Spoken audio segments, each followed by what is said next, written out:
Bienvenue au programme vidéo de l'EBBP. Écoutons maintenant le pasteur Bozzi. 2 Corinthiens chapitre 5, versets 17 à 21. Si quelqu'un est en Christ, il est une nouvelle création. Les choses anciennes sont passées. Voici, toutes choses sont devenues nouvelles.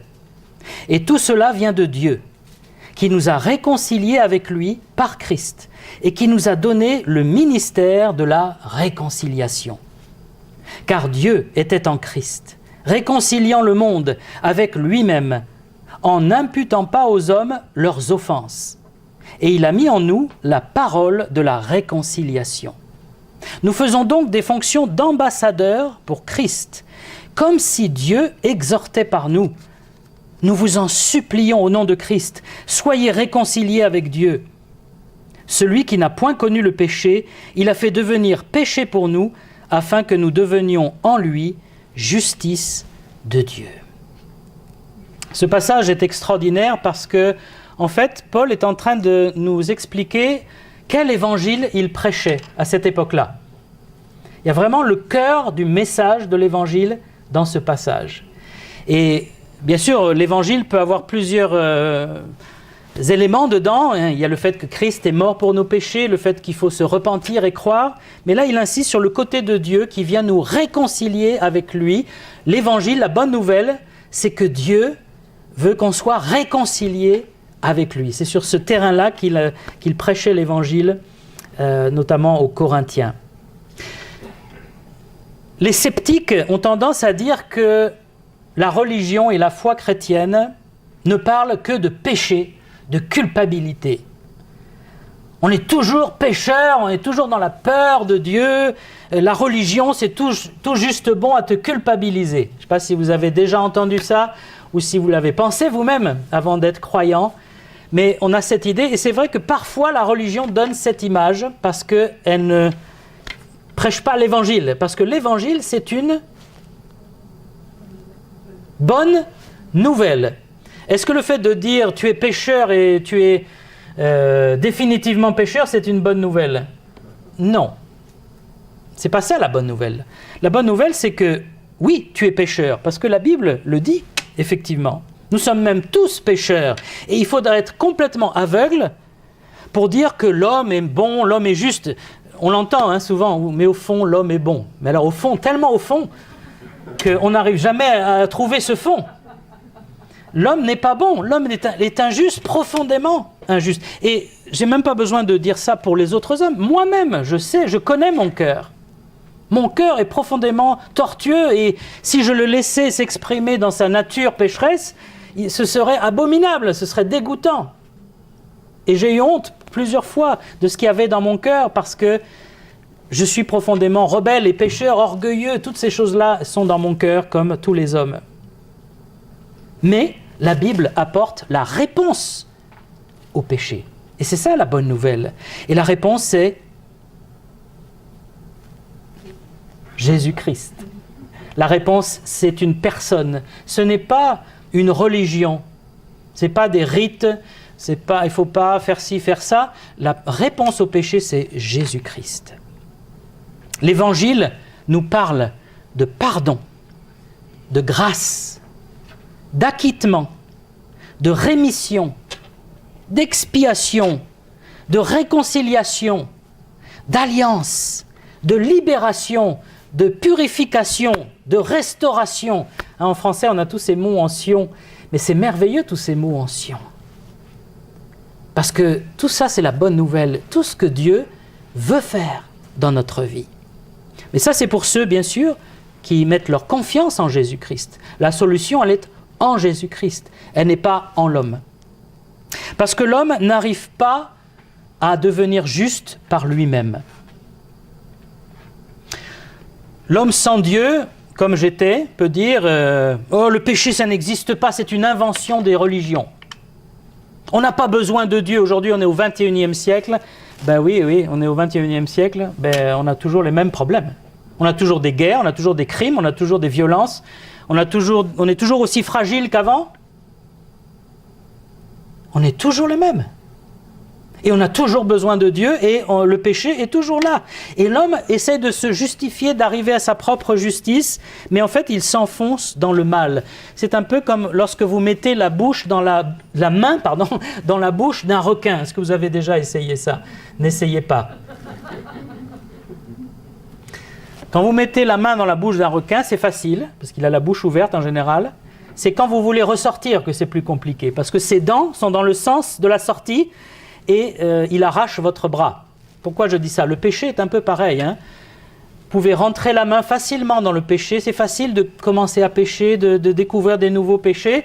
C'est quand vous voulez vous en sortir que vous vous rendez compte que vous êtes esclave, que vous êtes tenu. Le péché, c'est naturel pour l'homme, c'est facile, mais devenir juste, ça c'est une mission impossible. On peut arriver à perdre du poids en mangeant, en ayant un régime, on peut arriver à arrêter de fumer, mais ça ne va pas beaucoup plus loin. Devenir juste, ça c'est quelque chose d'impossible à l'homme. C'est un fait bien connu des policiers et des juges que la plupart des crimes et des délits dans ce monde, quel que soit le pays, sont des crimes de récidive. C'est-à-dire c'est quelqu'un qui a déjà commis un crime, qui a déjà été condamné et qui recommence. La plupart des crimes. Bien sûr, il faut bien qu'ils aient commencé une fois un jour. Ils ont fait une première fois, mais beaucoup de délinquances et de délits sont faits par des gens qui ont déjà été arrêtés, déjà en prison. Ils ne peuvent pas rester toute leur vie en prison. Si vous volez, on ne va pas vous mettre la perpétuité pour vol. Il faut bien qu'ils sortent un jour, mais ils ne sortent pas plus juste. Ils sortent souvent pire. C'est pour ça qu'on veut aider aussi ce programme chrétien qui va dans les prisons pour aider les détenus à réfléchir sur eux-mêmes avec la Bible et à se rendre compte qu'ils ont fait du mal et qu'ils changent de direction. Pourquoi les hommes récidivent dans le mal? Pourquoi, quand on commet un crime, on a tendance à en commettre un autre ou un délit? Mais parce que, par exemple, si tu payes ta sentence, tu vas en prison ou tu as prison avec sursis, ou tu payes une amende parce que tu as fauté, ou si tu as fauté que tu as un blâme au travail, ou je ne sais pas, quelque chose comme ça. Mais si tu n'es pas passé par la repentance, tu vas recommencer, c'est sûr. Parce que si l'occasion t'est redonnée de faire la même faute, tu vas refaire la même faute. Parce que ton cœur n'a pas été changé. Et c'est là où la justice humaine est totalement faible. Elle ne peut pas changer le cœur de quelqu'un. Elle ne peut pas l'amener à la repentance. D'ailleurs, elle ne veut même pas l'amener à la repentance. C'est pas parce que tu fais de la prison que ça y est, tu es changé. Ah non. Souvent, en prison, tu vas rencontrer des gens pires que toi. En prison, si tu n'es pas quelqu'un de très dur, de très violent, de très méchant, tu te fais écraser. Et donc, ceux qui sortent à peu près entiers, c'est qu'ils sont devenus plus durs qu'ils n'étaient en rentrant. Et ils ont tendance à récidiver. Surtout que quand tu commets des crimes, bien, en général, c'est avec des amis. Enfin, des amis, c'est beaucoup dire. Avec des camarades de crime. Et donc, avec tes camarades, on commet des choses, tu vas en prison, tu payes ta dette à la société, tu ressors. Ben, tu vas aller vers qui? Ben, tu vas aller vers tes amis. Tu vas retourner vers les mêmes camarades, vers les mêmes activités. Pourquoi? Parce que nous sommes paresseux. C'est le plus facile. Moi, je sais faire le vol de voiture. J'ai toutes les techniques, je sais faire. Pourquoi je vais aller chercher un travail, je vais aller à la NPE ou je ne sais pas quoi, ça va être compliqué pour moi? Non, je vais voler. C'est ce que je sais faire le mieux. Et le crime comme ça se perpétue et augmente.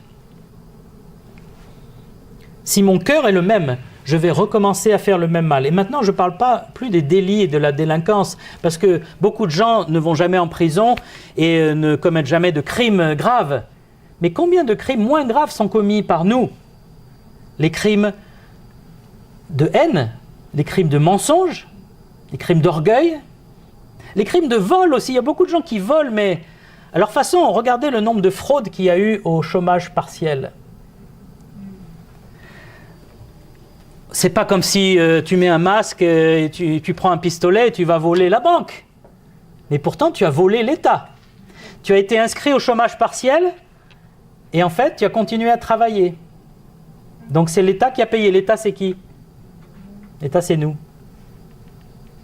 Donc tu as volé ton pays, tu as volé tes concitoyens, ou ton patron a volé. Souvent les patrons qui font ça, hein, qui touchent une aide de l'État. En Corse, j'ai vu, c'est des spécialistes, ils ont vraiment, il y a énormément d'entreprises qui même n'existent pas, qui se sont créées pour toucher le chômage partiel et ainsi avoir des dirigeants qui s'enrichissent sur le dos des autres. Toutes ces choses, eh bien, il y a beaucoup de gens qui les commettent. Et il faut avoir un changement de cœur pour sortir du péché, pour être libéré. Il faut se battre pour être honnête, pour être juste. Et le chrétien, c'est celui justement qui un jour était pécheur et il a dit « je ne peux plus vivre comme ça ». Je ne peux plus rester dans la souillure, dans la saleté, avec ma conscience coupable. Je veux sortir de là, je veux que quelqu'un m'aide et c'est quelqu'un qui crie au secours. Peut-être qu'il a essayé différentes religions, différentes pratiques, différents rites. Il a été voir un psy, ou il a pris des médicaments, ou il a fait des retraites dans un monastère. Il a fait tout ce qu'il pouvait. Et il est toujours le même, parce que son cœur est toujours le même. Vous pouvez faire des pèlerinages sans fin et être toujours la même personne. Beaucoup de gens sont d'ailleurs désespérés en disant « j'essaie de m'améliorer, mais j'y arrive pas. J'essaye. Toutes les semaines, je me dis, allez, cette semaine, d'accord, cette semaine, c'est bon. Cette semaine, j'arrête ça, je fais pas ci, et je suis gentil, je vais lui dire une bonne parole, et puis qu'est-ce qui se passe? Ouf, le naturel revient. Et je vais être méchant, je vais être orgueilleux, je vais être triché. Et là, on est découragé, on dit, c'est pas possible. Mais si, c'est possible parce que ton cœur n'a pas été changé. Et c'est pour ça que l'Évangile dit, si quelqu'un est en Christ, il est une nouvelle création. Il est refait de l'intérieur. C'est merveilleux cette bonne nouvelle. Et dans cette bonne nouvelle, il y a deux choses impensables qui sont dites dans ce passage-là et qu'on va voir ensemble. Mais d'abord, la première chose, c'est qu'il dit, verset 19, « Dieu était en Christ, réconciliant le monde avec lui-même. » Dieu était en Christ. Jésus-Christ n'est pas un simple homme comme nous.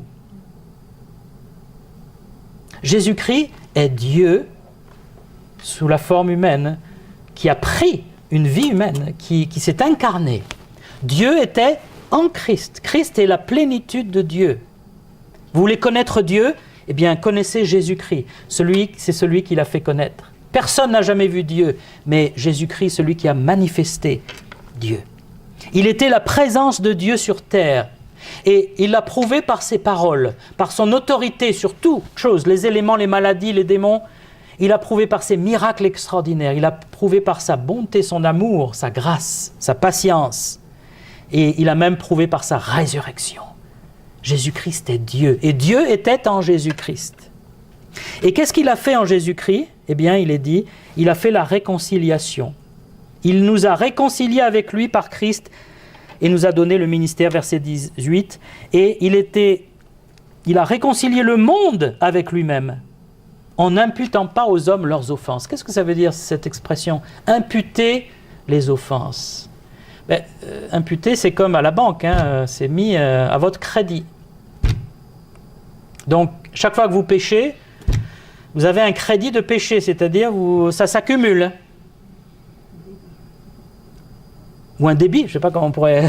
ça dépend dans quel sens vous le prenez. Mais en tout cas, vous avez une accumulation de péché et ça vous est imputé parce que la justice de Dieu, qui est absolument sainte et absolue, doit punir tout péché dans l'univers. Sinon, Dieu n'est pas juste. Si Dieu ne punit pas le péché, il est injuste, il n'est pas Dieu. Tout s'effondre. Et donc, étant juste, il doit punir et les péchés nous sont imputés, mais Jésus-Christ est venu pour que nos péchés ne nous soient pas imputés, pour que nos péchés soient retirés de notre compte et mis sur le compte de quelqu'un d'autre. Qui est ce quelqu'un d'autre? Jésus-Christ. Il a pris nos péchés sur son compte. Il est venu faire la réconciliation, le médiateur, le pont, le lien entre nous et Dieu. On a besoin d'un pont, on a besoin d'un médiateur. Et il existe dans la société civile des médiateurs. Il y a le médiateur de la République, mais il y a aussi des médiateurs.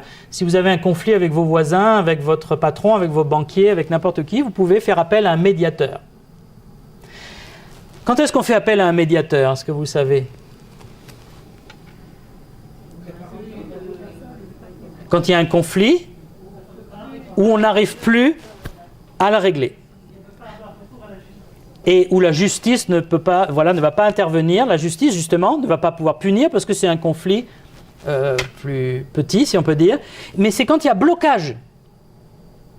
On dit, on va appeler quelqu'un de l'extérieur qui est neutre, qui n'a pas d'intérêt dans l'histoire. Lui, ce qu'il veut, c'est essayer d'aider les gens. Et d'aider les deux parties à se réconcilier. Et Jésus-Christ, il est ce médiateur, l'unique médiateur. Il y a un problème entre nous et Dieu. Dieu ne peut pas se réconcilier avec nous tant qu'il y a nos péchés. Parce que chaque fois que Dieu voit les hommes pécheurs, qu'est-ce qu'il veut faire? Sa justice, qu'est-ce qu'elle veut faire? Elle veut punir. Punir pas dans le sens méchant, hein. Punir dans le sens juste.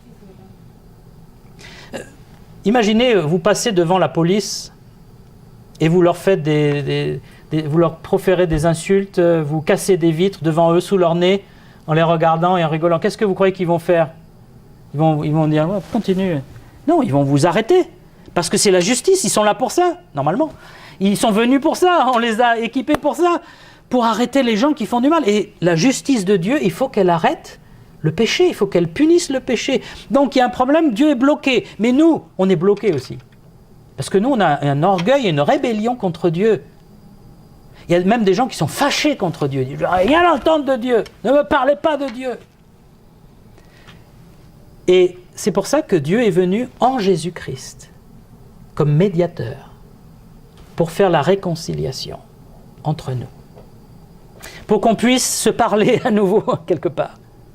Les hommes, on a cette idée que Dieu est quelqu'un qui va nous tomber sur la tête. Hein. C'est un peu les Gaulois qui craignaient que le ciel leur tombe sur la tête. Ben on a ce côté gaulois toujours. Hein. On imagine Dieu comme une sorte de père fouettard qui est toujours prêt à nous taper dessus. La justice, c'est pas taper dessus. La justice, c'est rétablir ce qui est juste. C'est pas frapper comme ça arbitrairement. Mais Dieu, en fait, dans la Bible, se présente comme un Dieu miséricordieux, lent à la colère, riche en bonté, en miséricorde, qui veut nous gracier. Et Jésus-Christ est venu manifester ce caractère de Dieu en sa propre personne, parce que quand vous lisez les évangiles, vous voyez que Jésus est venu apporter le pardon. Il y a un moment où il y a un acte injuste qui avait été commis. Une femme avait commis un adultère avec un homme. Et les hommes religieux du quartier prennent la femme et ils ont décidé de la lapider parce que c'était la loi de Moïse qui disait quand tu as commis l'adultère, on doit te lapider. Donc ils amènent la femme, l'homme, il a disparu de la circulation comme par hasard, ce qui montre qu'il y avait quand même beaucoup d'injustice chez les hommes.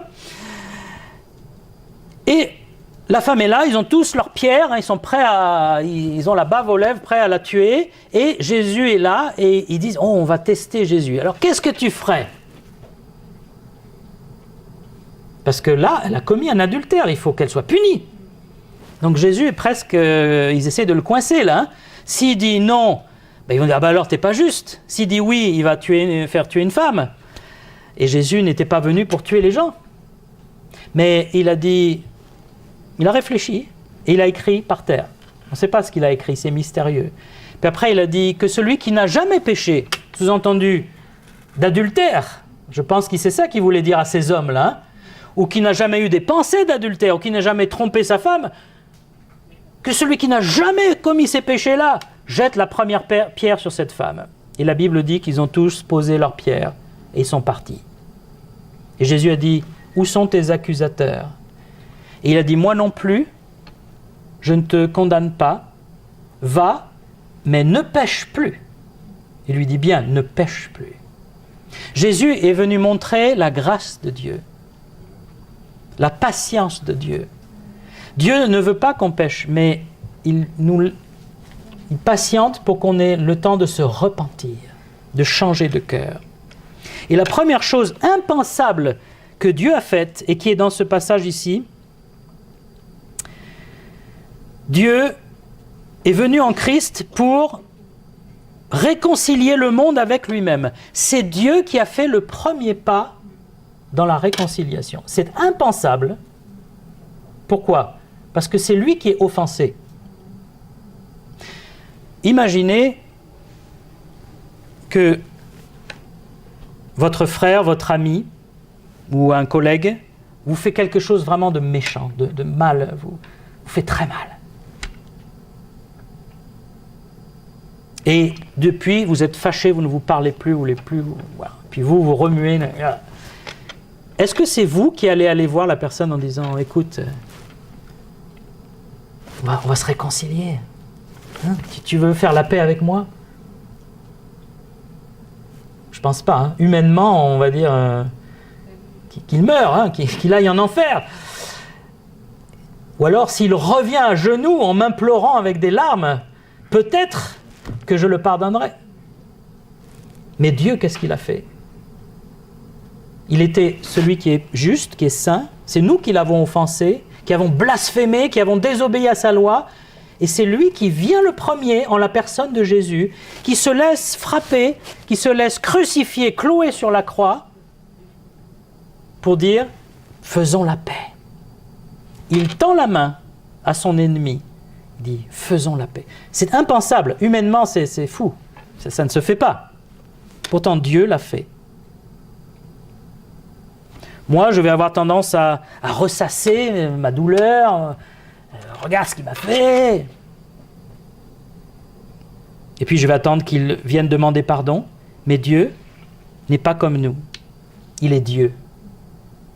Christ a prouvé par la croix cet amour extraordinaire de Dieu. Il fait le premier pas, comme un parent qui va chercher son enfant pour le pardonner. Ça, un parent peut le faire. Vous savez, quand les enfants font des bêtises, bêtises sur bêtises, en tant que parent, et à un moment on dit, mais voilà, il fait bêtise sur bêtise, entre nous, moi je suis fâché, lui il est malheureux, je l'ai puni, maintenant il est puni, il est malheureux, moi je suis fâché, mais c'est mon enfant, je l'aime, j'aimerais qu'on rigole ensemble, qu'on se fasse des câlins. Alors, souvent c'est le parent qui va faire le premier pas. Il dit, bon allez, si tu demandes pardon, on n'en parle plus. Et si l'enfant, souvent l'enfant, il attend qu'on lui demande ça, oui, pardon. Et comme ça, on peut réconcilier. On oublie, d'ailleurs, hein, en tant que parent, on peut dire ça, hein, j'oublie tes fautes. On n'en parle plus, c'est terminé. Notre fils, quand il a fait quelque chose, une petite bêtise, parce qu'il ne fait jamais de très grandes bêtises, et que je suis fâché et que je lui dis, après il a tendance à dire « Papa est fâché, j'ai fait une bêtise ». Et puis il répète « Papa est fâché, j'ai fait une bêtise ». Et il faut que je le persuade, je lui dis « Non, c'est fini ». Tu es pardonné, tu as demandé pardon, on n'en parle plus, on passe à autre chose maintenant. Papa n'est plus fâché. Et Dieu nous dit par Jésus-Christ, je ne suis plus fâché. Je veux te pardonner. Est-ce que tu me demandes pardon ? Jésus est venu pour nous aider à faire notre pas vers lui. Parce que Dieu a fait le premier pas, maintenant c'est à nous de faire le second pas. De venir avec la repentance, de dire oui, je reconnais que je t'ai offensé. Je reconnais, Seigneur, que j'ai fait du mal, que je suis mauvais et coupable. Mais Seigneur, j'implore ton pardon. Et Jésus-Christ nous aide à faire cette démarche parce que lui-même était un homme et parce qu'il est mort à notre place. La deuxième chose impensable que Dieu a fait, c'est au verset 21. Celui qui n'a pas connu le péché, il a fait devenir péché pour nous, pour que nous devenions en lui justice de Dieu. Dieu nous propose un échange totalement fou. Nous lui donnons nos péchés et lui, il nous donne sa justice. Imaginez que je vienne vous voir, écoute, voilà, je vais te donner ma maison, ma voiture, mon compte en banque, tout ce que j'ai. Et toi, en échange, tu me donnes un trombone. Ou une aiguille, ou une petite punaise.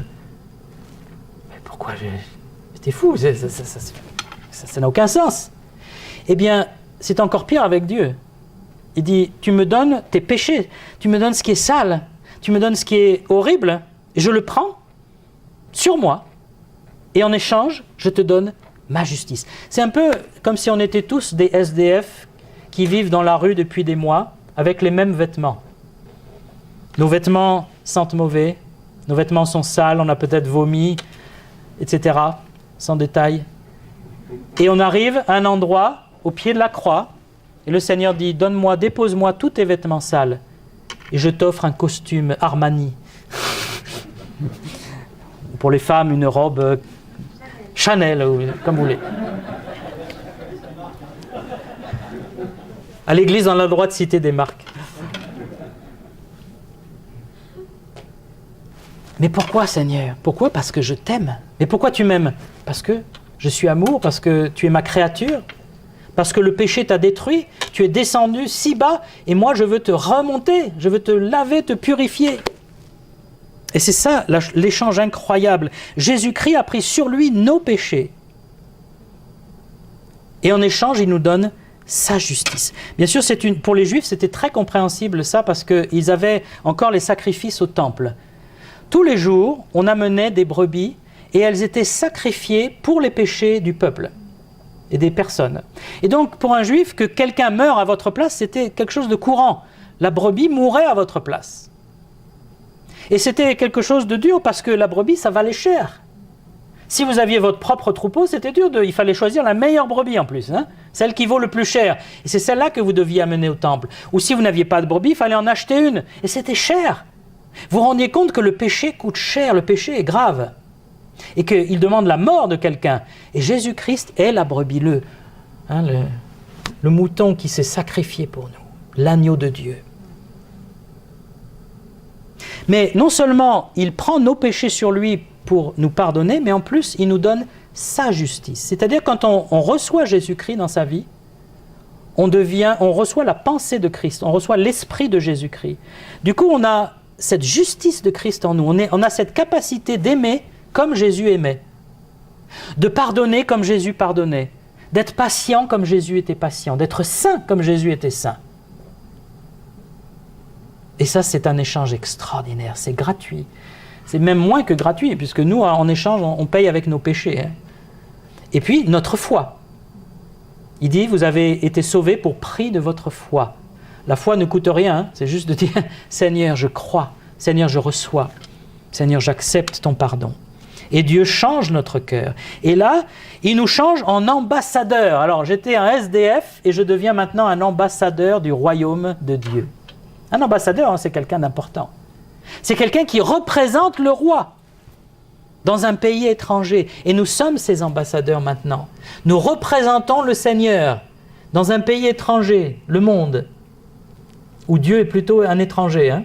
Il n'est pas très bien vu. C'est pas facile d'être un ambassadeur pour Christ.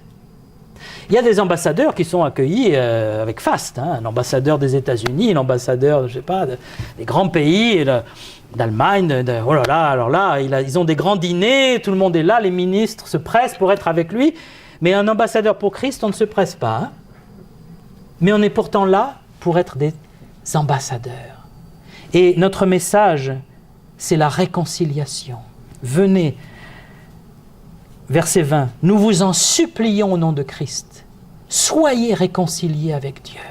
C'est ça notre message d'ambassadeur. Soyez réconciliés. Venez au Seigneur faire la paix. Venez à la croix, là où vos péchés ont été frappés à votre place sur Jésus-Christ. Alors, nous avons une nouvelle vie, un nouveau cœur. Nous sommes une nouvelle création. Nous avons une nouvelle mission.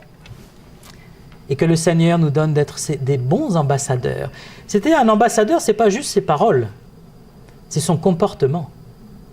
C'est sa vie. Sa façon de s'habiller, sa façon de se promener, sa façon de vivre. Tout ça est scruté. Et le Seigneur veut qu'on soit des bons ambassadeurs, qu'on ait l'humilité de Christ, qu'on ait la douceur de Christ, qu'on ait l'amour de Christ, qu'on ait son caractère manifesté, qu'on voit Christ en nous. Ça, c'est un très bon ambassadeur. Quand l'ambassadeur ne ramène pas les choses à lui-même. Un ambassadeur, il ne cherche pas son intérêt. Il n'a même pas d'idée personnelle, l'ambassadeur.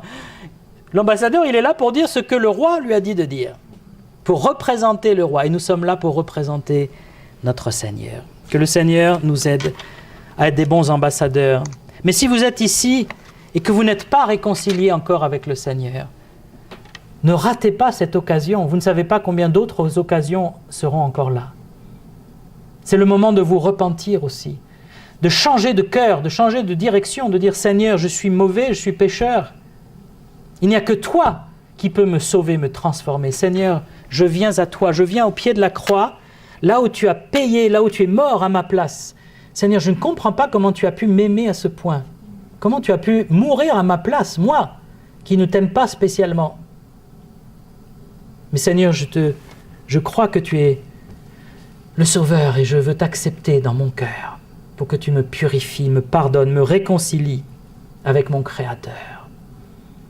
Et si vous faites cette prière, la Bible dit, vous serez sauvés, parce que c'est une promesse de Dieu. Nous allons voir la Sainte Seine, on va encore se rappeler ces choses-là. Plus fort, parce que c'est avec le pain et la coupe, qui représentent le corps et le sang de Christ. Et donc, nous allons peut-être chanter un chant, et après je laisserai Jean-Alain conduire la Sainte Seine. Est-ce que vous avez un chant à suggérer ?